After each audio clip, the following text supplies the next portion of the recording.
On a tous entendu parler de ces histoires où il faut se perdre pour mieux se retrouver, n'est-ce pas? Eh bien, il y en a une vraiment intemporelle, celle de deux fils, deux parcours complètement différents et un père au milieu de tout ça. Aujourd'hui, on va plonger dans cette parabole universelle pour voir comment la dureté du jugement peut, en fait, fondre et laisser place à la chaleur de la grâce. Alors, voilà le programme. On va commencer par un cheminement très personnel vers la grâce, pour ensuite se plonger dans la fameuse parabole du départ.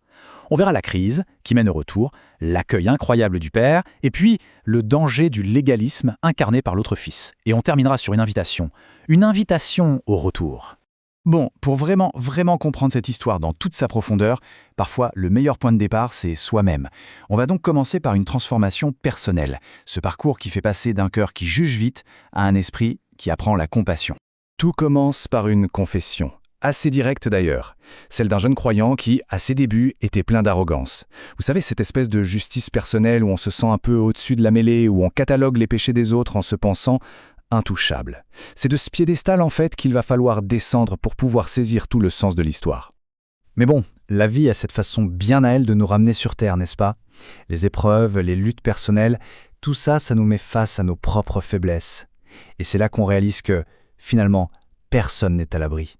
C'est à ce moment précis que le regard change complètement. Le jugement, eh bien, il laisse la place à la compassion. Et c'est là qu'on commence à toucher du doigt ce qu'est vraiment la grâce. Et justement, cette expérience personnelle, elle résonne de façon incroyable avec une parabole très connue, celle qu'on trouve dans l'évangile de Luc. C'est une histoire, waouh, vraiment puissante. Elle met en scène un père et ses deux fils. On l'appelle souvent la parabole du fils prodige. Alors, plantons le décor. Imaginez une maison où tout va bien, une famille prospère, où personne ne manque de rien. Le fils cadet, il a littéralement tout pour être heureux. Et pourtant, il va prendre une décision radicale. Un choix qui ne vient pas d'un besoin, non, mais d'un désir d'autre chose. Et sa chute, on peut la voir en 3 temps. D'abord, il demande sa part d'héritage. Il faut bien comprendre qu'à l'époque, c'était comme souhaiter la mort de son propre père. C'est d'une violence symbolique incroyable. Ensuite, il met de la distance au sens propre. Il s'en va loin, très loin.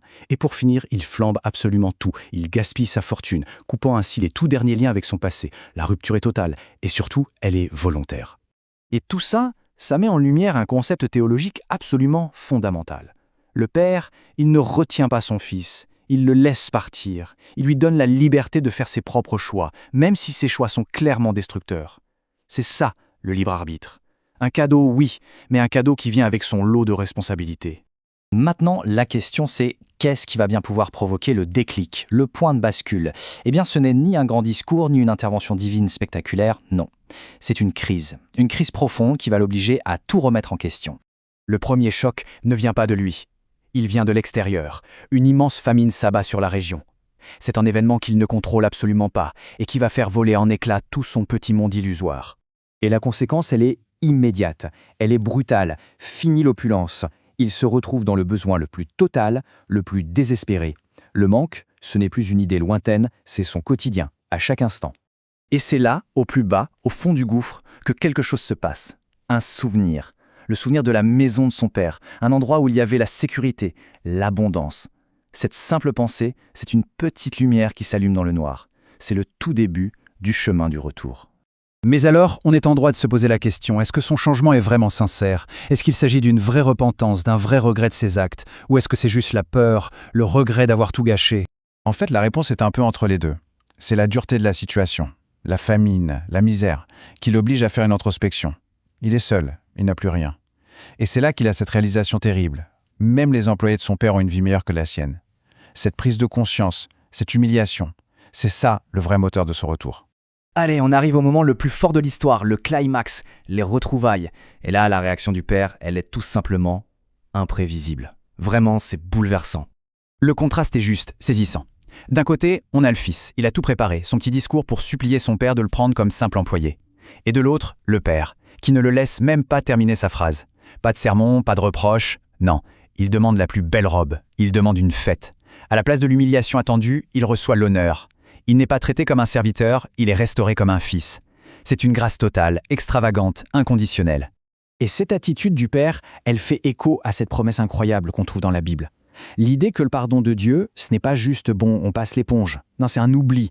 C'est comme si la faute n'avait jamais existé. Le compteur est remis à zéro. La dette est effacée.